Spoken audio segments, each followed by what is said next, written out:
Hi hello friends, welcome back to our channel. இன்றைக்கி நம்ம சேனலில் பார்க்க போகிறது ஒரு vlog தாங்க. பேபி ஷவரோடது, என்னோட கொழுந்தியாவோடது வளகாப்பு. எங்கள் வீட்டுக்காரோட தங்கச்சி கொழுந்தியா நங்கையா அவங்க மாமா பொண்ணு இந்த இதெல்லாம் நம்ம சொல்லும்போது ஒரு சில வட்டார வழக்கில் வேறுபடும்.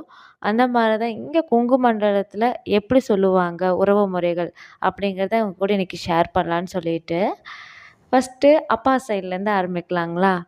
அப்பாவோட அம்மா அப்பாவை இங்கே ஆத்தா ஐயான்னு கூப்பிடுவாங்க. அதுவே கொங்கு மண்டலத்தில் சில இடத்துல ஆத்தாங்கிறவங்கள அப்பத்தா அப்படிங்கிற கூப்பிடுற முறையும் இருக்குது. திருப்பூர் சைடு அந்த இடத்துலலாம் பார்த்திங்கன்னா அப்பத்தான்னு கூப்பிட்ற வழக்கம் இருக்குது. அதே மாதிரி அப்பா கூட கூட பிறந்த மூத்த சகோதரர் அண்ணா பெரியப்பா, அவங்க ஒய்ஃபை பெரியம்மா. அதே மாதிரி அப்பாவோட தம்பியை சித்தப்பா, அவங்க மனைவியாரை சித்தி. அவங்களோட அண்ணா தனக்கு மூத்ததாக இருக்கக்கூடிய பெரியப்பா பசங்களை அண்ணா அக்கா, அதே மாதிரி தம்பி தங்கச்சி, அந்த உறவு முறை தெரியும். அதே மாதிரி அண்ணாவோட ஒய்ஃப் அண்ணி. சில வட்டாரத்தில் வேறுபடுறதும் இருக்குது. இங்கே அண்ணி. அதே மாதிரி அக்கா ஹஸ்பண்டை மச்சான். ஆனால் வழக்கத்தில் கூப்பிட்றது மச்சானும் கூப்பிட்றது இருக்குது, மாமான்னு கூப்பிட்ற வழக்கம் இருக்குது. அதே மாதிரி தங்கச்சி ஹஸ்பண்டை கொழுந்தனார் அப்படிங்கிற கூப்பிட்ற வழக்கம் இருக்குது. தம்பியோட ஒய்ஃபை கொழுந்தியா. இதே உறவு முறை இன்னொரு பேட்ச்லேயும் வேறுபடும். அது என்னங்கிறதுன்னு சொல்கிறாங்க. அதே மாதிரி அப்பா கூட பிறந்த மூத்த சகோதரியாக இருந்தாலும் சரி, இளைய சகோதரியாக இருந்தாலும் சரி, அத்தை அவங்களோட கணவர் மாமன். அத்தையோட மகன்களை அத்தான் அப்படின்னு கூப்பிடுற வழக்கம் இருந்துச்சு. ஆனால் இது காலப்போக்கில் மாடர்னைஸ் ஆகுறவங்கனால இப்போ அவங்களே மாமான்னு கூப்பிட்ற மாதிரி ஆயிடுச்சு. ஆனால் அத்தை மகனை அத்தான் அப்படின்னு கூப்பிட்ற வழக்கம் தான் கொங்கு மண்டலத்தில் முதல்லேருந்தே இருந்துச்சுங்க. அத்தை மகளை அண்ணினும் கூப்பிடலாம், சித்தினும் கூப்பிடலாம். மோஸ்ட்லி அண்ணிங்கிற உறவு முறை தான் இது பண்ணுவாங்க. ஆனால் அதுவும் சரி, இப்போ காலப்போக்கில் மறைஞ்சு அக்கான்னு கூப்பிடுறது, தனக்கு மூத்தவங்களாக இருக்காங்கன்னு சொல்லிட்டு அவங்களே அக்கான்னு தான் கூப்பிட்ருக்காங்க. இப்போ அம்மா சைடு ரிலேஷன்ஷிப் எப்படி இருக்குன்னு பார்க்கலாங்களா? அம்மாவோட அம்மா அப்பா அப்பச்சி அம்மச்சி. அதே மாதிரி சில கொங்கு இதுலேயே பார்த்திங்கன்னா அம்மச்சியை அம்மத்தா அப்படின்னு கூப்பிட்ற வழக்கம் இருக்குங்க. அம்மாவோட மூத்த சகோதரியை பெரியம்மா, அவங்களோட துணைவனை பெரியப்பா. அதே மாதிரி அம்மாவோட தங்கச்சியை சித்தி சித்தப்பா. அம்மாவோட மூத்த சகோதரரானாலும் சரி, இளைய சகோதரரானாலும் சரி, மாமன் தாய் மாமன் அத்தை அப்படிங்கிற ரிலேஷன்ஷிப்பாக கூப்பிடுவாங்க. அதுலேயும் இப்போ அதே மாதிரி சேம் தாங்க. அண்ணா அண்ணி, அக்கா மச்சான், தம்பி கொழுந்தியா, தங்கச்சி கொழுந்தனார் இருக்கு. ஆனால் மாமன் மகனை இங்கே மச்சான்னு கூப்பிடுவோம். அத்தை மகனை அத்தான், மாமன் மகனை மச்சான். ஆனால் இப்போ அதுவும் சரி மாடர்னைஸ் அந்த சிட்டி அந்த இதுக்கு மாறும்போது அவங்களே மாமான்னு கூப்பிட்றது தான் வழக்கம் போயிட்டுருக்கு. ஆனால் மாமன் மகன் மச்சான்னு தான் சொல்லி கூப்பிடுறது. ஆனால் அது உறவுமுறை கூப்பிடும்போதே அது சொல்லும்போதே அவ்வளோ ஒரு சந்தோஷம் இருக்குது. ஏன்னா ஒரு குறிப்பிட்ட ஒரு நம்ம மட்டும் அந்த கூப்பிட்ற முறை இருக்குதுன்னு சொல்லிட்டு அதுவும் தனி சந்தோஷம்தான் இல்லைங்களா? இதே இப்போ திருமணம் ஆகிடுது அப்படிங்கும்போது மாமனார் மாமியார் அத்தை மாமன் அப்படிங்கிற கூப்பிட்ற உறவு முறை தான் இருக்குது. அதுவே சில இடத்துல இன்னுமே அம்மா அப்பா கூப்பிட்ற இது அதுவும் சொன்னீங்க மாடர்னைஸுங்கிற பேரில் அம்மா அப்பான்னு கூப்பிட்றவங்களும் இருக்காங்க. அதே மாதிரி கணவன் வாங்க போங்கன்னு கூப்பிட்றது இருக்குது. மாமான்னு கூப்பிட்றது மோஸ்ட்லி பார்க்கலாம் எல்லாருமே. அதே மாதிரி கணவனோட மூத்த சகோதரியை அக்காவை நங்கையா அப்படிங்கிறத மென்ஷன் பண்ணுவோம். அதே மாதிரி கணவனோட தங்கச்சியை கொழுந்தியா அப்படிங்கிறது சொல்லுவோம். அண்ணினும் கூப்பிட்ற வழக்கம் நங்கையா கொழுந்தியான்னு தான் நாங்கள் கூப்பிட்ற வழக்கம் அண்ணிங்கிற இதிலே தான் நாங்கள் கூப்பிட்டுக்குவோம். அவங்களோட இது பார்த்திங்கன்னா அண்ணா அண்ணா அண்ணி, அப்புறம் கொழுந்தியா தம்பி. அவங்க வயசில் எங்களோட மூத்தவங்களாக இருக்காங்க அப்படிங்கும்போது அண்ணன் தம்பி அந்த மாதிரி இதில் உங்களுக்கு ரிலேஷன்ஷிப்பில் வரும். சேம் உங்களுக்கு அப்படியே ரிலேஷன்ஷிப் அப்படியே கண்டினியூ ஆகும். அத்தை மாமான் இந்த இதெல்லாம் இருக்கும். ஏன்னா இதில் 2 இதில் மட்டும் உங்களுக்கு அத்தை மகன் அத்தான், மாமன் இதாவது மச்சான். அது ரொம்பவே இந்த ரிலேஷன்ஷிப் தான் எல்லாருமே காமனாக மாமான்றாங்க. ஒரு வீட்டுக்குள்ளே இருக்காங்கன்னா மாமான்னு கூப்பிடும்போது அந்த ரிலேஷன்ஷிப்பில் அத்தை கணவரும் இருப்பார், அத்தையோட மூத்த மகனும் இருப்பார், இளைய மகனும் இருப்பாங்க. அப்படி இருக்கும்போது எல்லாருமே தெரியுமா அந்த கன்ஃப்யூஷன் இருக்கும். அதனாலேயே அத்தான், மாமன் அப்படிங்கிற ஒரு டிஃப்ரென்ஷியேஷனுக்காகவே அந்த இடத்துல அப்போ உருவாக்கப்பட்ட சொற்களாக தான் அது பார்க்கப்படுது. அதே மாதிரி இன்னுமே வந்து இப்போது அவங்களோட நம்மளோட கிராண்ட் பேரண்ட்ஸ் இருக்காங்கன்னா, நம்மளோட குழந்தைகளுக்கு வந்து பாட்டையன், பாட்டியாத்தாள். இந்த பாட்டையன், பாட்டியாத்தா வந்து நான் குறிப்பா சொல்லிக்கணும்னு நெனைக்கிறேங்க.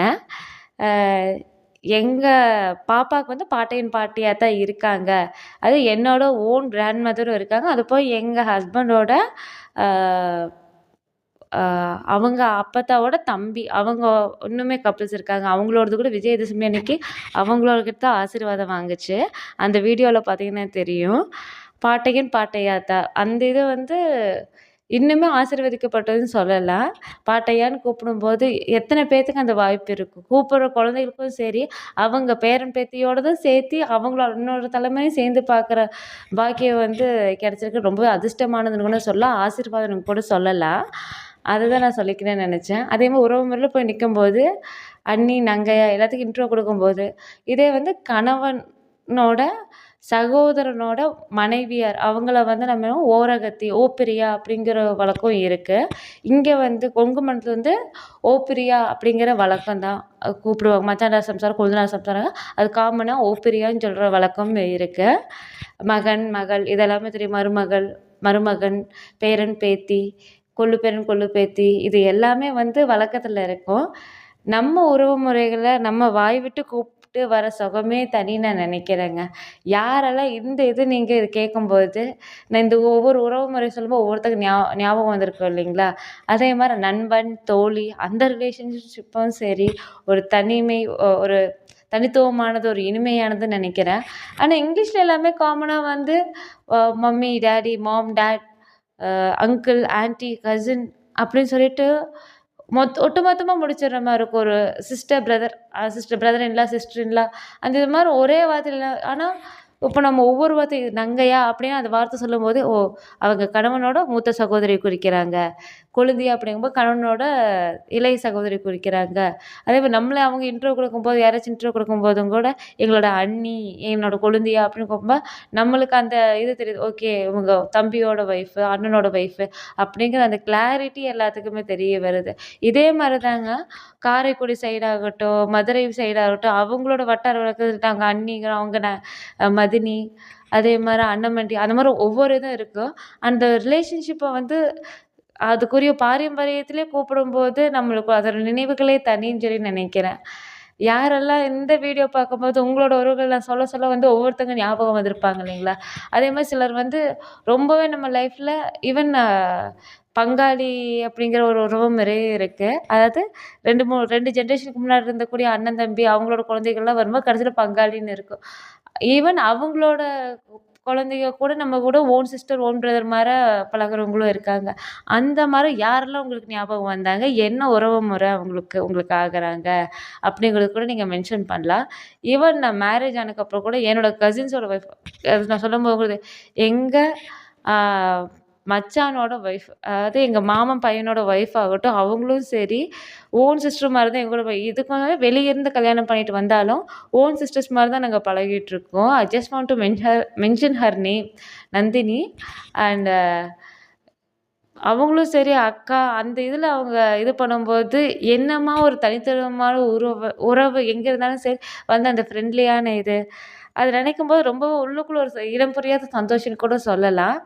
எனக்கு அவங்க என்னோட மாமனோட மருமகள், என்னோட தங்கச்சி ஆகுறாங்க. அவங்களோட இது எனக்கு ஞாபகம் வந்துச்சு. ஏன்னா வெளிய மத்ததெல்லாம் கூட நம்ம வீட்டுக்குள்ள ஒரே ஃபேமிலிக்குள்ள இருக்க எல்லாமே இது பண்ணி ஆகணும்னு சொல்லிட்டு. ஆனா வெளிய இருந்து அந்நியத்துலேருந்து வந்தால் நல்லா ஒரு க்ளோஸா இருக்கக்கூடிய ஒரு ஃப்ரெண்ட்லியான மேனர் தான் அந்த பொண்ணுகிட்ட நான் பார்த்தேன். அ அதுதான் மென்ஷன் பண்றேன். அதேமாரி உங்களுக்கு யாரு இந்த மாரி ஒரு இம்பேக்ட் ஒரு ஃப்ரெண்ட்லியா இருந்தாங்க? ஈவன் கல்யாணத்துக்கு அப்புறம் தான் அந்த ரிலேஷனே வந்துச்சுன்னு சொல்லிட்டு, நீங்கள் சொல்லலாம். அதே மாதிரி எனக்கு கல்யாணம் ஆனதுக்கப்புறம் எனக்கு ரொம்ப ஃப்ரெண்ட்லியாக ஆனது அப்படின்னு சொல்லி பார்த்தீங்கன்னா, எங்கள் வீட்டுக்காரரோட மாமன் மருமகள். அவங்களோட மாமன் மருமகள். அவங்களும் நானும் தான். பேர் வந்து மீனா. அவங்களும் நானும் தான் ரொம்பவே வந்து ஒரு ஜிகிரி தோஸ்துன்னு சொல்லலாம். அந்த மாதிரி இப்போ இவ வந்திருக்காளா, அவ வந்துருவா எப்படி இருந்தாலும் அப்படிங்கிற மாதிரி தான் எல்லாரும் பேசிக்கிற அளவுக்கு தான். லோகு வந்துட்டாளா, உடனே மீனாவும் வந்துருவா. இப்போ மீனா வந்து உட்காந்துருக்கா, அப்போ லோ கண்டிப்பா வருவா. அப்படிங்கிற மாரி எங்களுக்கு பார்க்குறவங்களாம் பேசிக்கிற அளவுக்கு இருந்துச்சு.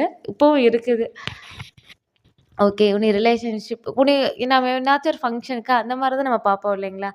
அதே மாரி தான் இந்த பேபி ஷவர் ஃபங்ஷன்ல இப்போ புதுசா வரக்கூடிய குழந்தை வந்து இந்த எல்லா இது சொல்ற உறவுகள்லயுமே ஒவ்வொருத்தவங்களுக்கும் ஒவ்வொரு உறவுக்கு நம்மளுக்கு ப்ரமோஷன் குடுத்த மாரியும் ஆச்சு. நம்மளுக்கு பொறுப்பும் குடுத்த மாரியும் ஆச்சு.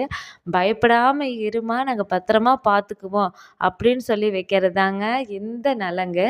அதே சமயம் இப்ப இந்த கையில வளையல் போடுற வழக்கம் பார்த்தீங்கன்னா, நம்ம நாட்ல தொன்று தொட்டு இருக்கு. அந்த வளையல் சத்தம் கேட்கும்போது குழந்தையோட பிரெயின் செல்ஸ் எல்லாம் வந்து ஆக்டிவேட் ஆகுது. நல்ல ஒரு வளர்ச்சி இருக்கு குழந்தைகளுக்கு அப்படிங்கிறத நான் சொல்லலைங்க.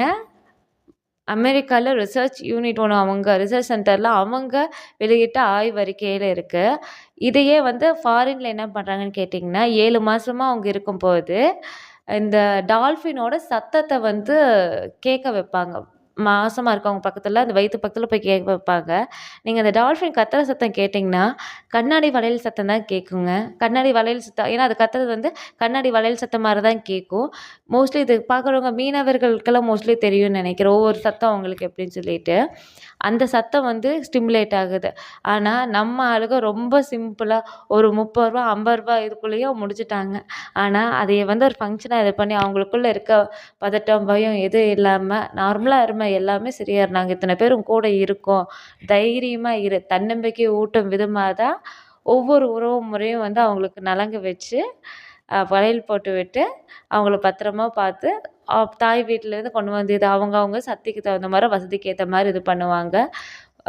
வளகாப்பு பண்ணி, பொண்ணோட வீட்டுக்கு கூப்பிட்டு போவாங்க. போயிட்டு நல்ல நாள் இருக்கு அப்படிங்கும்போது 2 நாள் ரிட்டர்ன் வந்துட்டு மறுபடியும் இப்போ அம்மா வீட்டுக்கு போறது. அதாவது இப்போ வந்து மாடர்னைஸ் ஆயிடுச்சு.